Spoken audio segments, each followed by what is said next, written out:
Jeff Ford, Global Product Director at JLG, and I want to talk a little bit today about our new RS series scissors. This is the 1932. It's also the 6RS in Asia. We also have a 32-foot or a 10-meter model also in addition to this series. The RS series was designed really as a tough, durable, easy to service, low cost of ownership scissor lift. Some of the big advantages of the ES series are still maintained on the RS series. You have direct electric drive, which still gives you industry-leading duty cycles. In addition, there are only 4 hoses on this machine, so you have an extremely low amount of leak points, about 1/4 the amount of leak points you have on a competitive scissor unit. One of the biggest things about the RS is the passive pothole protection system. Passive pothole protection eliminates about 73 moving parts from this scissor lift. And that eliminates a lot of serviceable components and a lot of nuisance service calls, and still provides you the ability to self-load on the trailers and climb 25% grades. Moving into the left side hood,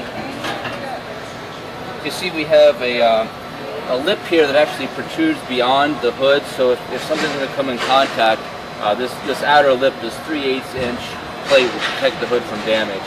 An off-the-shelf tilt sensor, which is easy to service, and a large hydraulic area. You'll notice the difference from the ES series is this was integrated into the ground control box, and this was integrated into the cylinder. So this is a very easy to service piece of the new RS.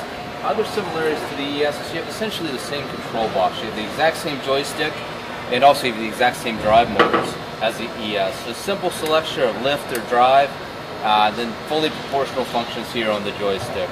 Very similar to the ES, except it's sheet metal as opposed to a composite style control box. The other thing we've done is we've eliminated the control board from the platform box and the ground control box, and just a single rebuildable Zappy controller for this scissor lift. So it's an electronic system that's a simplified version of our existing ES series. So moving around to the entry side of the machine, you'll see two different cords. One powers the 110 box, which is standard in the platform and is labeled appropriately. The other is labeled also, and this is the charger cord. The charger on this machine is a Delta Q charger, and it's a single algorithm charger, so you don't have to change the algorithm or the software if you put in new batteries or change voltage requirements. You'll see also part of the passive pothole system here that I explained earlier acts to protect the tire. As well as part of the passive control system.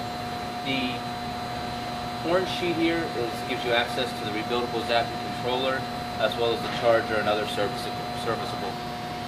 Moving around to the battery side of the machine, again you can see this lip here that helps protect the hoods. These hoods are lockable with a padlock.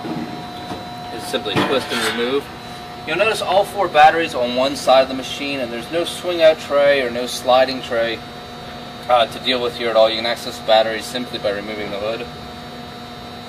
In addition to that, you'll see here a very sturdy lifting and tie down point that we've put on all 4 corners. It also acts to protect the corners of the machine, and standard manual descent cable, and a tire that has been very heavily tested to be extremely rugged. So we've chosen a very good tire and wheel assembly for this that we've tested to hold up over time.